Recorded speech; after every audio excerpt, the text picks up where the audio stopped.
Chapter 3, Inside Man, 2046. Scene 7, Philip.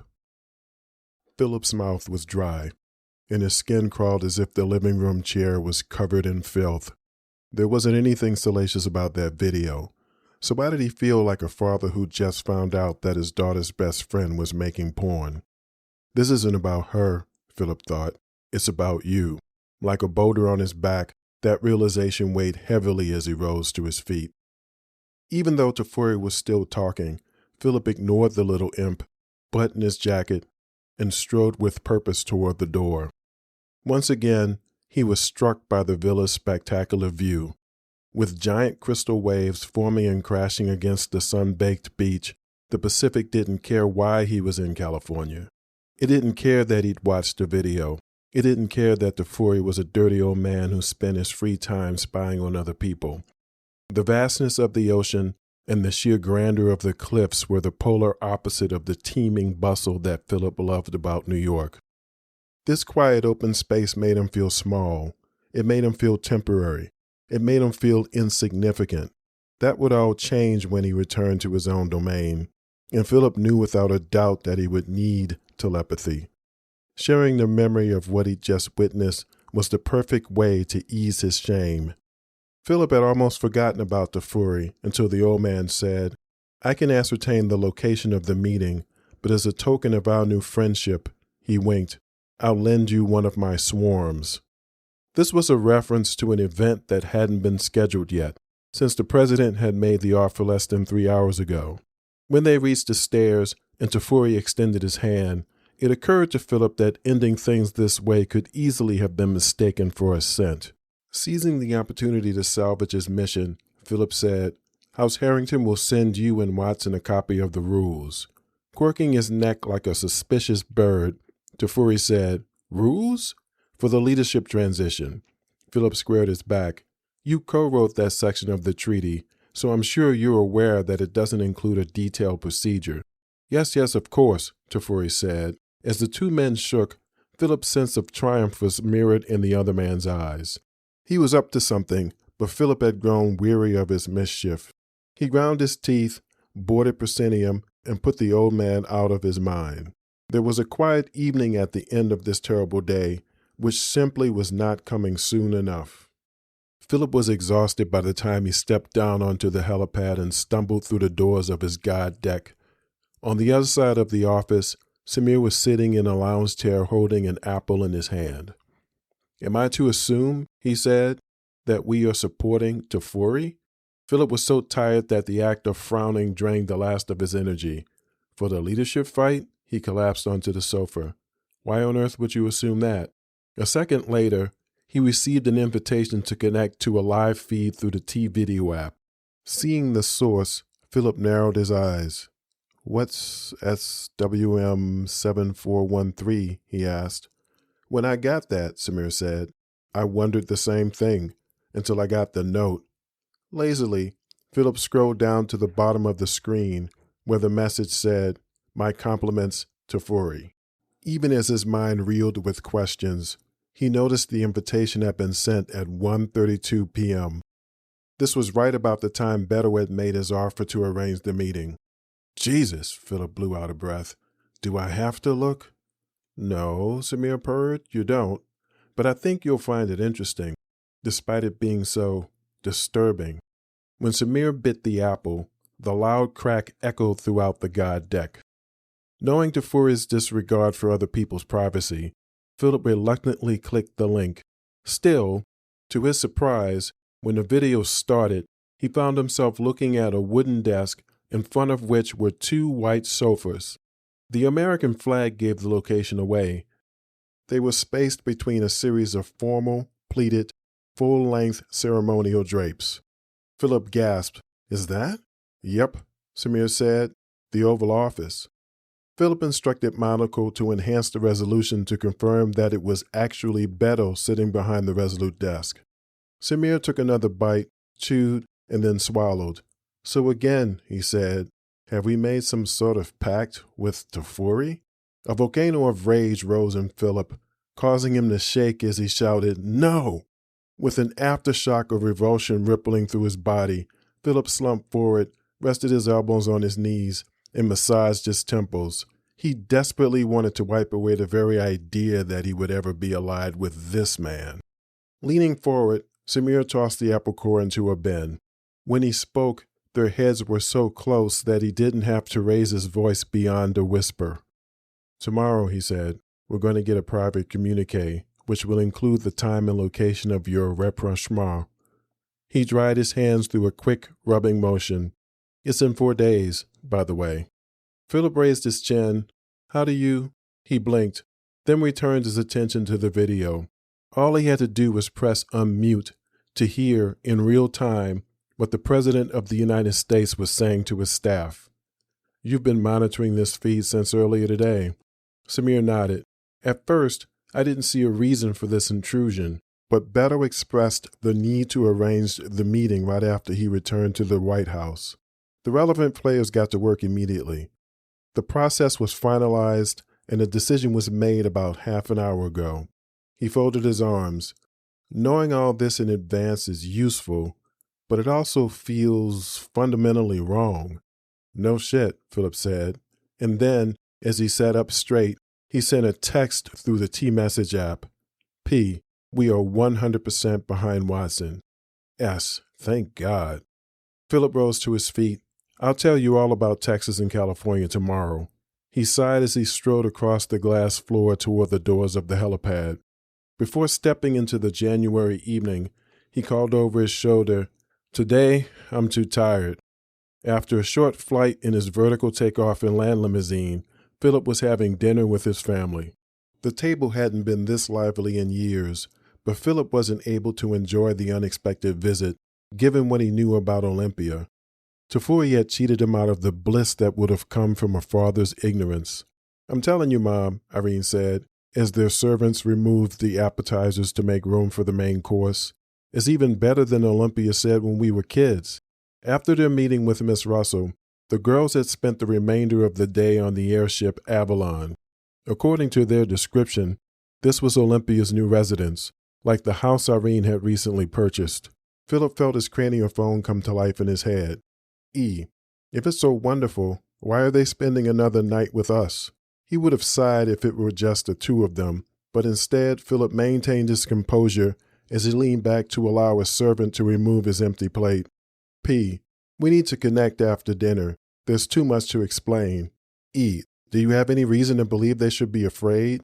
"P, maybe." "E, by connecting, you're able to show me what's going on?" "P, not all of it, but a lot." Ellie rested her back against the chair as their maid brought in the rack of lamb with rosemary jus and ratatouille. "We've got plenty of room, Olympia," she laughed. "You're not little girls anymore. You don't have to sleep in the same bed with Irene." She reached for a fork. "You two woke me up this morning." Olympia glanced at her friend, bit her lip, then said, "Sorry about that." Shaking her head and chewing, Ellie mumbled, "That's okay, that's okay." Olympia added, "We lost track of time last night. I brought a couple of things today. They're in the guest room now." Philip wasn't his usual self because of his secret, and he knew it was only a matter of time before Irene would pull him aside and ask what was wrong. So when the women wandered into the family room after dinner, he quietly extracted himself from the group. Slumped against a leather armchair with a snifter in his hand, he finally had the clarity of mind to wrap up a couple of things before muting Monocle's connection to the office. As he expected, after being away all day, he had a shitload of texts and emails. It was the first thing he noticed because his AI assistant had placed the most urgent tasks on the left side of the screen. He was exhausted by the time he reached the right, but too curious not to click the 2 dossiers that were compiled by Samir's staff earlier that day. Beto had married his high school sweetheart Maria before he entered West Point. Devin was engaged, but his relationship with Susan had ended by the time the two men graduated and were serving at Fort Bragg. The documents included other details. Selena was Beto and Maria's first child, and Devin became her godfather when she was 6. Philip leaned forward and poured another shot. The fact that he needed a psychometric profile on the President of the United States was a sure sign that things had totally gone off the rails. Ellie was so quiet when she entered the room that he didn't notice until she slid onto the armchair and nestled between his legs. Leaning forward, he buried his nose in her hair and inhaled her white amber scent like a dying man. Ellie said, "My meeting with Miss Russell was interesting." Philip thought to himself, "Please, God, deliver me from interesting." Half-heartedly, he mumbled, "Oh, yeah? Obviously," Ellie said, "you're stressed and tired. I want to know what's going on with the girls, but it can wait till—" Philip twisted Ellie around so that her head rested against his shoulder and her legs were draped over his arm. Staring into her eyes, he said, "I hate having this secret." She knitted her brows together and crinkled her nose. "Secret?" she said, raising a hand to his face. "Philip, is it that bad?" "It is to me." Simultaneously, they sent invitations to connect. Within seconds, telepathy had placed each one into the other's mind. Less than 10 minutes later, Ellie said, "What an insecure little man. Do you see why I was so upset when Samir actually thought I would support him?" "According to Miss Russell," Ellie said, "the creep is right to focus on Devin." As if taking his hand, she guided Philip's consciousness to a memory of the meeting earlier that day. It had also been scheduled at noon, so during Philip's 10-minute flight from New York to Texas, Ellie had strolled down 79th with the girls. The old woman and Aunt Patty Peace had been friends since before she was born, so Ellie approached the mansion with the wariness of a child visiting a museum. That was understandable, given how, when she was 6, her mother had said things like, "Don't run, don't wander around, and be careful not to touch anything." That parental instruction was woven into her psyche like the BIOS regulating the hardware of a computer. Philip sympathized with the added stress this created as Ellie shared the memory of stepping into the foyer with Irene and Olympia. When she handed her coat over to Miss Russell's maid, she assiduously avoided one particular object as if it were a living thing. "When I was a little girl," she said, "you have no idea how hard it was not to touch that egg." The 2-foot-tall, gold, emerald, and ruby-studded Hindu artifact was perched in a silver stand atop a glass table. "I can only imagine," Philip admitted. "I wonder how long her house has been like this." Miss Russell's mansion was full of the stuff: intricately carved African masks, glistening crowns and tiaras, giant Indian rugs so colorful that, despite the proliferation of art from around the world, their dramatic patterns drew the eye. The maid led them to a sunroom in which Miss Russell was already seated. As they lowered themselves onto a group of antique Victorian-era chairs, Philip noticed a bust of Zeus, probably carved in Greece over 1,000 years ago. The old woman focused on Irene as her staff served finger sandwiches and tea. After enduring an hour-long interrogation about her new house, Irene said, "Do you mind if I show Olympia around?" "Yes, please," Olympia sat up straight. "Your collection is amazing." Despite her evident reluctance, Miss Russell pursed her lips and nodded her assent. Once the girls were out of the room, Ellie tightened her grip around the teacup and said, "Philip told me that you mentioned Victor this morning. Was that because—" "When he bought that army," Miss Russell interrupted. "That particular army," she leaned forward in her chair. "The damn fool had no idea he was putting the entire country at risk." "How so?" Ellie asked. Miss Russell raised her cup from its saucer, lifted it daintily to her lips, and seemed to stare into space as she sipped. "There's nothing more dangerous than the unknown." She placed both items on the table. "Most things about a person can be verified. Employment, education, net worth." She folded her arms and settled her back against the chair. "Devin Wayne, however, is a mystery. Not his adult life, mind you.